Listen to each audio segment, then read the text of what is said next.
Good morning students, मैं अंजू दुआ स्वागत करती हूँ आप सबका आपके अपने यूट्यूब चैनल पर। आज की वीडियो में जो हम टॉपिक डिस्कस करने वाले हैं वो क्लास 12th का जो अकाउंट्स का हमने चैप्टर स्टार्ट किया हुआ था, इशू ऑफ शेयर्स, उसी का ही एक important and interesting topic discuss करेंगे, that is oversubscription of shares. अभी स्टूडेंट्स हमने लास्ट में भी वीडियो में डिस्कस किया था कि अंडर सब्सक्रिप्शन की सिचुएशन होती है तो क्या होता है। अंडर सब्सक्रिप्शन हमें जनरली पता है कि जितने भी आपने शेयर्स इशू किए मे बी उससे आपको कम एप्लीकेशन रिसीव हुई होंगी, बट एक मिनिमम सब्सक्रिप्शन तो नेसेसरी है कि 90% आपको एप्लीकेशन रिसीव होनी चाहिए। अब बात आती है ओवर सब्सक्रिप्शन क्या होता है। ओवर सब्सक्रिप्शन का मीनिंग है कि जब आपके पास नंबर ऑफ शेयर्स अप्लाइड या फिर एप्लीकेशंस या फिर जिसको हम सब्सक्राइब्ड शेयर्स भी बोलते हैं, that are greater than number of shares issued. Means company ने जितने भी शेयर्स इशू किए, ऑफर किए या जितने की उन्होंने एप्लीकेशंस इनवाइट की, उससे ज़्यादा की एप्लीकेशंस उनके पास रिसीव हुई। मीन्स नंबर ऑफ एप्लीकेंट्स थे वो बहुत ज़्यादा थे rather than number of shares issue के। एक जनरल एग्जांपल इसका हम लें कि आप देखते हैं कि जब भी कोई गवर्नमेंट वैकेंसीज निकलती हैं किसी भी जॉब के लिए, तो वैकेंसीज कुछ लिमिटेड ही होती है, मे बी वो थाउजेंड्स में भी हों, लेकिन एक स्पेसिफिक नंबर मेंशन होता है कि इतनी नंबर ऑफ वैकेंसीज हैं यहाँ पर। लेकिन आप देखते हैं कि उस लिमिटेड वैकेंसीज के कंपैरिजन में जो एप्लीकेंट्स होते हैं जो उसके लिए अप्लाई करते हैं वो मे बी लैक्स में होंगे जो वहाँ पर उस वैकेंसीज के लिए जॉब अप्लाई करते हैं, बट हर किसी को तो वो जॉब नहीं मिलती। कुछ टर्म्स एंड कंडीशंस की एग्जाम क्लियर करना होगा, इंटरव्यू क्लियर करना होगा, उसके बाद भी जो एलिजिबिलिटी क्राइटेरिया है वो सब फुलफिल करना होगा, तभी उन्हें वो जॉब मिलती है। सेम एज इट इज अगर मैं यहाँ पर बात करती हूँ कि मैं देख रही हूँ कि जितने शेयर्स कंपनी ने इशू किए उससे ज़्यादा उनको एप्लीकेशन अगर रिसीव हो रही हैं, अब एप्लीकेशन के साथ उन्हें एप्लीकेशन मनी भी रिसीव होगी, क्योंकि आप एप्लीकेशन मनी सबसे पहले रिसीव करते हैं। तो अब कंपनी एक ऐसी सिचुएशन में होगी कि उसके पास एप्लीकेशंस इतनी ज़्यादा ही, उसके साथ मनी भी रिसीव हुई।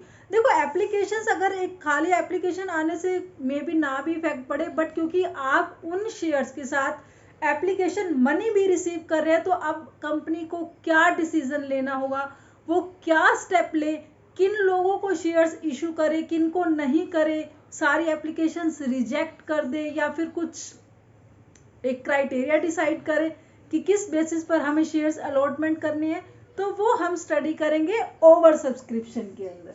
हमने मीनिंग क्लियर कर लिया कि जब आपके पास नंबर ऑफ शेयर्स अप्लाइड या फिर number of share subscribed excess than number of shares issued होते हैं, तो वो सिचुएशन होती है ओवर सब्सक्रिप्शन ऑफ शेयर्स की। अब हम ट्रीटमेंट की बात करते हैं कि एक कंपनी को कैसे इसके लिए एक डिसीजन लेना चाहिए या क्या स्टेप लेने चाहिए या कैसे इसका अकाउंटिंग ट्रीटमेंट करें हम बुक्स के अंदर, वो देखते हैं। यहाँ पर 3 ऑल्टरनेटिव्स होते हैं कंपनी के पास। एक फर्स्ट कि जितनी भी एक्सेस एप्लीकेशंस आई हैं वो सारी आप रिजेक्ट कर दें।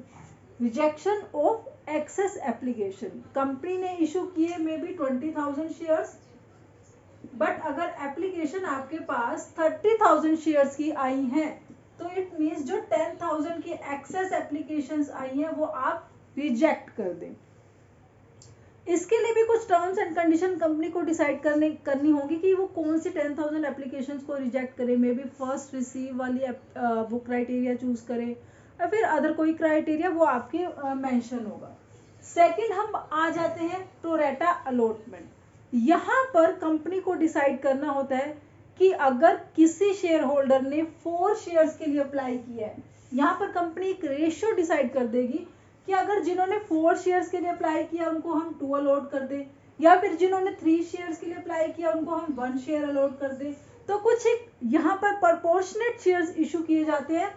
देखो अप्लाई तो बहुत सारे ने किया और हम सबको शेयर्स भी नहीं दे सकते और सबको रिजेक्ट भी नहीं कर सकते, तो यहाँ पर एक प्रोरेटा बेसिस पर कंपनी एक प्रोपोर्शनेट या एक रेशियो डिसाइड कर लेगी कि जितने नंबर ऑफ शेयर्स के लिए जिन्होंने अप्लाई किया उनको हम कितने शेयर्स अलॉट करें। थर्ड सिचुएशन आ जाती है कि कॉम्बिनेशन ऑफ बोथ मीन्स कुछ एप्लीकेशंस रिजेक्ट कर दी जाए और कुछ शेयर होल्डर्स को प्रोरेटा बेसिस पर अलॉटमेंट कर दिए जाए शेयर्स।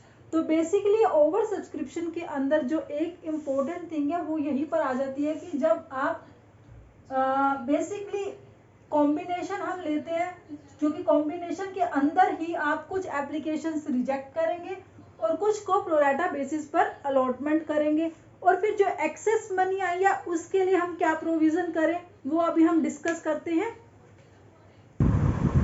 फर्स्ट सिचुएशन में हमने देखा रिजेक्शन में कि जितनी भी एक्सेस एप्लीकेशन है आप डायरेक्ट उनकी मनी रिफंड कर देते हैं, क्योंकि एप्लीकेशन के टाइम पर आपने एप्लीकेशन मनी रिसीव की हो, तो यहाँ पर आप एप्लीकेशन मनी कर देंगे रिफंड। सेकंड है प्रोरेटा बेसिस पर, जैसे मैंने आपको बताया कि कंपनी एक रेशियो डिसाइड कर लेती है और उस रेशियो के अकॉर्डिंग आप वहाँ पर शेयर्स की अलॉटमेंट करते हैं। मे बी कंपनी ने डिसाइड किया कि जिन्होंने 3 शेयर्स के लिए अप्लाई किया है उन्हें हम ओनली 1 शेयर अलॉट करेंगे, या मे बी जिन्होंने 5 शेयर्स के लिए अप्लाई किया उनको हम 2 शेयर्स अलॉट करेंगे। तो इस टाइप से आपकी सिचुएशन हो सकती है कि प्रोरेटा अलॉटमेंट। फिर थर्ड सिचुएशन हम जब कॉम्बिनेशन की बात करते हैं तो उसमें 2 वे हो सकती है कि अगर क्वेश्चन साइलेंट है, क्वेश्चन ने कुछ भी डिस्क्राइब नहीं किया कि जो एक्स्ट्रा मनी आपके पास रिसीव हुई है, क्योंकि आपने 3 शेयर्स वालों को ओनली 1 दिया है या फिर 5 को 2 दिए हैं, तो जो यहाँ पर एक्स्ट्रा मनी आई होगी उस एक्स्ट्रा मनी को कैसे एडजस्ट करना है क्वेश्चन ने कुछ नहीं बोला, तो ऑटोमेटिकली आपने उस सरप्लस मनी को अलॉटमेंट पर एडजस्ट करना होगा, और उसके बाद भी अगर कुछ रिमेनिंग बैलेंस बचता है तो वो रिमेनिंग बैलेंस आपको रिफंड करना होगा। क्लियर? फर्स्ट सिचुएशन जो मैंने बताई कि अगर क्वेश्चन ने कुछ भी मेंशन नहीं किया और आपके पास प्रोरेटा बेसिस पर कुछ एक्स्ट्रा या सरप्लस मनी है, वो सरप्लस मनी आप फर्स्ट एडजस्ट करेंगे अलॉटमेंट के लिए, देन अगर फिर भी कुछ एक्सेस मनी है तो आप वो एडजस्ट करेंगे, रिफंड करेंगे। ओके।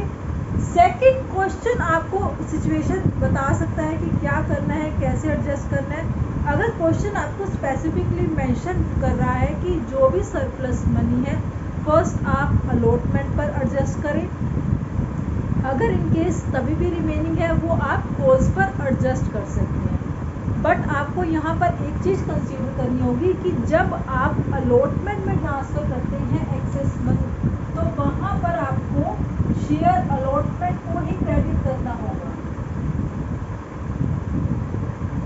जब आप अलॉटमेंट में सरप्लस मनी ट्रांसफ़र करते हैं तो you have to credited share allotment. But in case of calls अगर आप एडजस्ट कर रहे हैं मनी, तो वो आपको ट्रांसफ़र कहाँ करना होगा?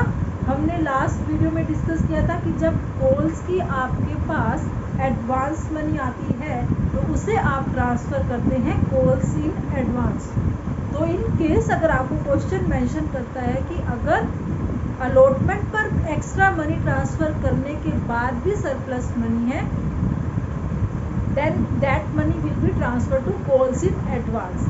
लेकिन स्टिल अगर आपके पास सरप्लस है, आपने कॉल्स इन एडवांस में भी जितना आपको ट्रांसफ़र करना था आपने ट्रांसफ़र कर दिया, उसके बाद भी आपके पास रिमेनिंग सरप्लस है, तो डेफिनेटली वो सरप्लस मनी आप रिफंड करें। क्लियर? ओके। अब हम आ जाते हैं इसका अकाउंटिंग ट्रीटमेंट, या फिर इसको हम क्वेश्चन में प्रैक्टिस करके कैसे लर्न कर सकते हैं, इजीली वे में कैसे अंडरस्टैंड कर सकते हैं। उसके लिए हम कुछ एक प्रैक्टिस क्वेश्चंस करेंगे ताकि आपको ये एंट्री क्लियर हो जाए। लेकिन उससे पहले मैं आपको इसकी एडजस्टमेंट एंट्री जरूर क्लियर कर दूंगी।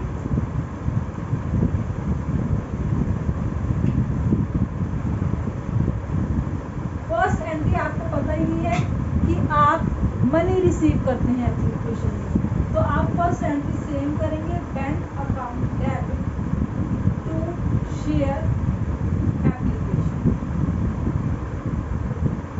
अब स्टूडेंट्स आपको यहाँ पर कंफ्यूज नहीं होना, जितने की एप्लीकेशन आपके पास रिसीव हुई है वो मनी आप एप्लीकेशन रिसीविंग में डालेंगे। अगर मैंने आपको बताया कि कंपनी ने 20,000 शेयर्स इशू किए थे बट रिसीव कितने की हुई एप्लीकेशन 30,000, तो तो यहाँ पर आप एप्लीकेशन मनी 30,000 शेयर्स के अकॉर्डिंग भी रिसीव करेंगे। तो यहाँ पर आप ट्रांसफर करेंगे, रिसीव करेंगे एप्लीकेशन मनी। सेकेंड एंट्री जो एडजस्टमेंट की मेन एंट्री होती है that is share application account debit. First आप ट्रांसफर करते हैं शेयर कैपिटल में।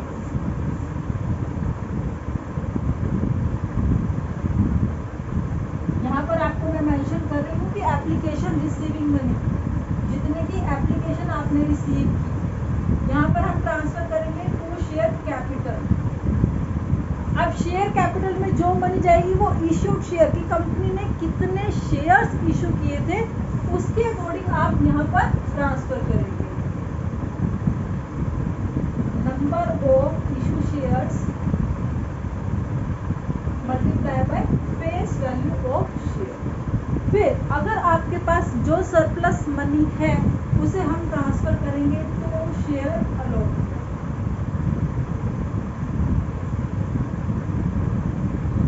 Surplus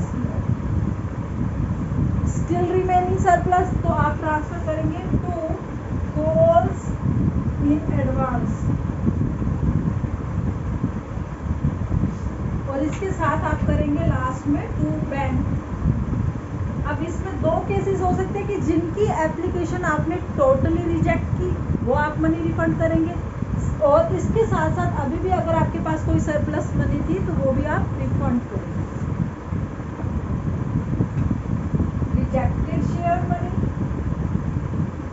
plus surplus if L, तो यहाँ पर बैंक में वो वाला टोटल अमाउंट जाएगा जितना आपने शेयर्स को रिजेक्ट किया है, वो आपको मेंशन होगा क्वेश्चन में, और जितने का अभी भी अगर सरप्लस कुछ बचा हुआ है तो वो भी आप रिफंड करें। तो ये बेसिकली हमारा अकाउंटिंग ट्रीटमेंट है calls in over subscription of shares का। नेक्स्ट वीडियो में हम कुछ प्रैक्टिस क्वेश्चंस करेंगे ताकि आपको ये क्वेश्चन अच्छे से क्लियर हो जाए। कोई भी डाउट हो तो आप कमेंट बॉक्स में मेंशन कर सकते हैं। आप मेरी वीडियो को लाइक और शेयर करना मत भूलिए, और अगर चैनल को अभी तक सब्सक्राइब नहीं किया, क्योंकि इस पर आप देखते हैं कि डेली आपको कुछ ना कुछ अकाउंट से रिलेटेड इन्फॉर्मेशन मिलती रहती है, तो आप इसे सब्सक्राइब करना मत भूलिए। Thank you.